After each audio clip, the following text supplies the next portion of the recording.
ASEAN, Association of Southeast Asian Nations, adalah organisasi geopolitik dan ekonomi dari negara-negara di kawasan Asia Tenggara yang didirikan di Bangkok pada 8 Agustus 1967. Organisasi ini bertujuan untuk meningkatkan pertumbuhan ekonomi, kemajuan sosial, dan pengembangan kebudayaan negara-negara anggotanya. Selain itu, juga untuk memajukan perdamaian dan kestabilan di tingkat regional, serta meningkatkan kesempatan untuk membahas perbedaan di antara anggotanya dengan cara yang damai. Saat ini, ASEAN memiliki 10 anggota, yaitu Filipina, Indonesia, Malaysia, Singapura, Thailand, Brunei Darussalam, Vietnam, Laos, Myanmar, dan Kamboja. ASEAN sebagai organisasi politik dan ekonomi tentu telah melakukan berbagai kerjasama dalam tingkat bilateral, regional, dan multilateral. Negara yang pernah diajak untuk bekerja sama dengan ASEAN antara lain Jepang, China, Korea Selatan, India, United Nations, Pacific Alliance, Community of Latin American and Caribbean States, Southern Common Market, Shanghai Cooperation Organization, South Asia Association for Regional Cooperation, Economic Cooperation Organization, dan Gulf Cooperation Council.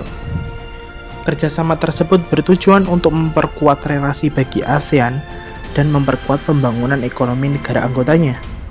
ASEAN sebagai salah satu organisasi regional di kawasan Asia Pasifik memiliki berbagai tantangan baik dari dalam tubuh organisasi ASEAN maupun dari luar ASEAN.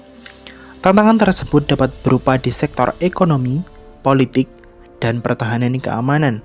Kawasan strategis di Asia Tenggara menjadi incaran bagi negara-negara lain. Berbagai intervensi dilakukan untuk mendapatkan keuntungan dari posisi strategis tersebut.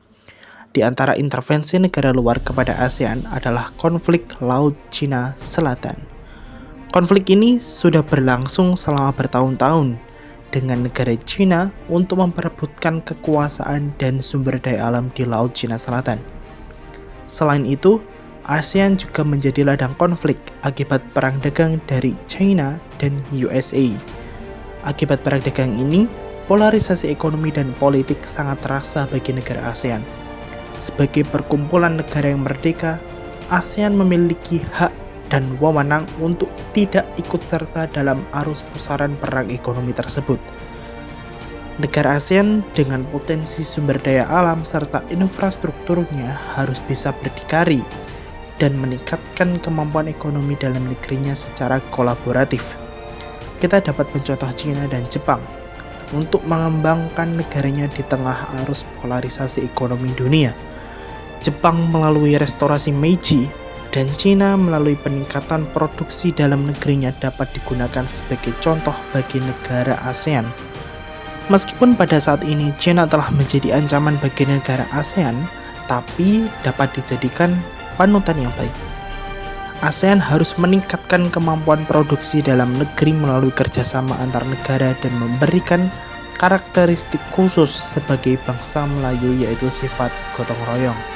Dengan demikian, negara-negara ASEAN akan mampu menjadi negara yang makmur dan sejahtera. Thank you for watching my video.